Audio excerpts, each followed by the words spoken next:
Turpināsim jau ar aktuālo interviju, un liela daļa jauniešu joprojām izdara izvēli par to, kur tad studēt. Tieši tāpēc šodien ciemos esam aicinājuši Rīgas Strateņu universitātes studiju programmas Biznesu un tiesības Eiropas Savienībā vadītāju Martu Abolu. Labdien! Labdien!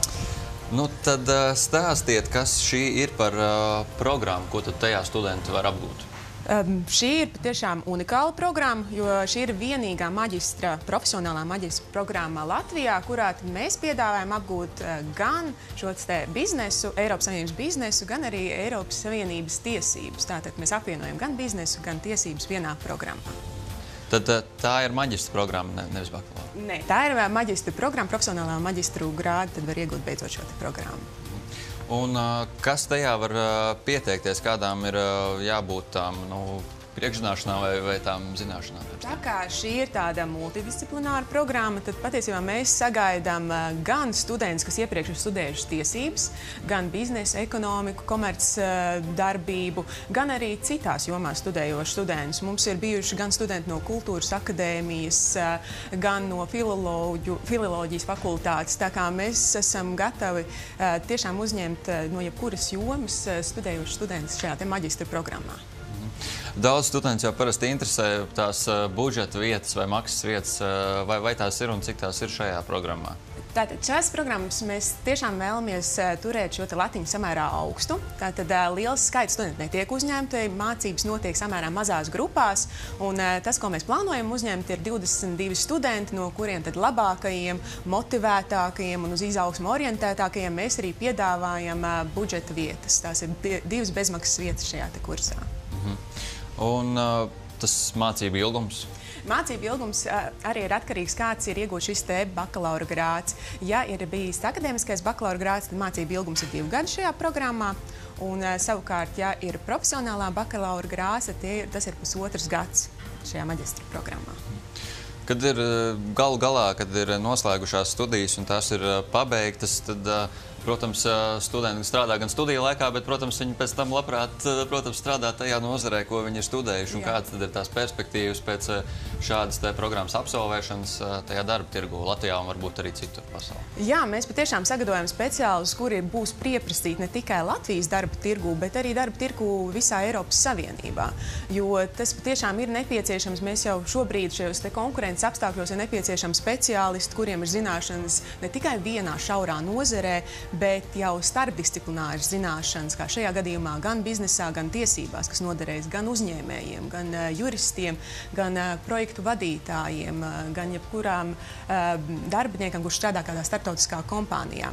Un ko es arī vēlētos uzsvērt, ka mēs šajā programmā piedāvājam to, ka studenti tiešām var studijas apvienot ar darbu, jo lekcijas notiek piekdienu vakaros un sestdienu rītos. Līdz ar to tas darbam absolūti netraucē, tas ir tikai papildus iegūms, ko studenti šajā maģistra programmā var arī iegūt. Tad tās ir vien 2 dienas nedēļā sanāk? Jā, 2 dienas nedēļā, un mācības notiek pēc moduļu sistēmas, tātad nav vesels lērums ar pārbaudījumiem sesijas laikā.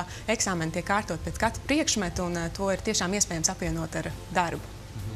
Šāda studija programmā pirmo gadu tiek piedāvāta, vai jau ir jau kāds laiciņš?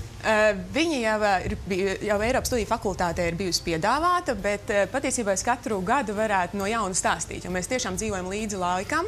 Mēs sekojam līdzi šim pieprasījumam, kāds ir darba tirgu, aktualitātēm, un attiecīgi arī programmu mainam un piemērojam, lai tā joprojām būtu moderna un aktuāla arī studentiem, kas vēlas tajā studēt.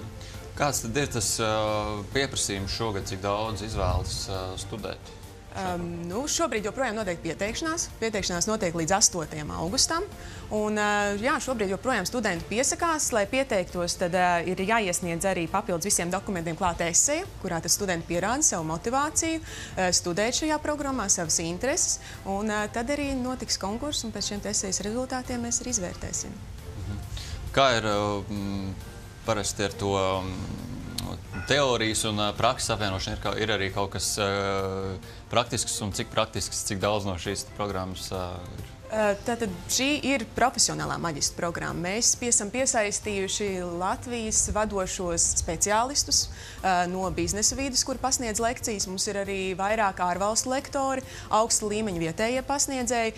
Mēs patiešām strādājam, lai šeit būtu gan praktisko, gan teorētisko zināšanu mijiedarbība. Jo arī praksē mēs nevaram dzīvot bez teorijas. Teorētiskās zināšanas ir vajadzīgas, bet mēs šeit patiešām koncentrējamies uz praktiskām zināšanām, kur pasniedz paši šie te biznesa speciālisti, kur var dalīties ar savu pieredzi līdzinēju un nodot to tālāk studentiem. Tā kā zināšanas, ko studenti iegūst, ir samērā praktiskas, neaizmirstot arī teoriju. Jā, un kādas ir tās perspektīvās jomas, kur jauniešiem, jūsuprāt, kur jauniešiem šobrīd studēt, kur iet doties? Es domāju, ka studentiem noteikti, īpaši maģistra programmu izvēloties, noteikti vajadzētu domāt, ka tiešām nepietiek ar šīm te vienas nozares zināšanām, ka mums ir jādomā plašāk, mums ir jāredz plašāk un mums ir jābūt radošiem. Un tieši tāpēc mums ir jāmeklē šīs te starpdisciplinārās jomas, kurās mēs varam attīstīties un darboties, padziļināt savas zināšanas, lai nokļūtu soli priekšā pārējiem, lai mēs tad varētu būt konkurētspējīgi ne tikai Latvijā, bet arī pasaulē. Tā programma, kā viņi veidojās, arī paši nozares speciālisti, proti kādu uzņēmēju un tam līdzīgi, izsaka viedokli un nāk ar kādiem priekšlikumiem, kā tad vajadzētu mācīt un pamāc jauniešus un dot to ieskatu reālajā vidē. Jā, pilnīgi noteikti. Kā jau es minēju, tad mums ir šie pieaicinātie lektori, kuri jau strādā biznesa vidē, kuri ir praktiķi.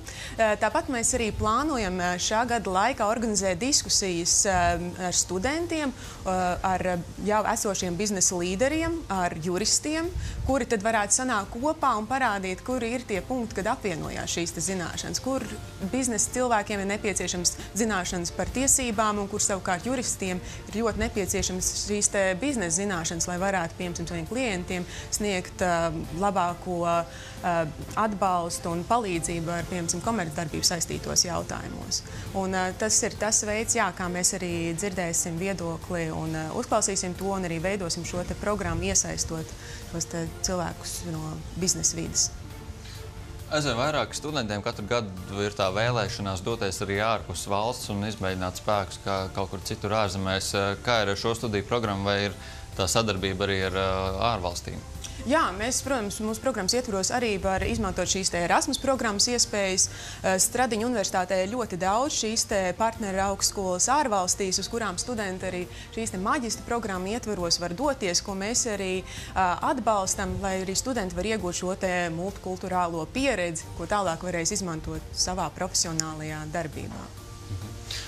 Paldies, ka atnācāt, paldies, ka pastāstījāt, un tad jau cerēsim, ka aizvien vairāk studentu pieteiksies arī tieši šai programmai.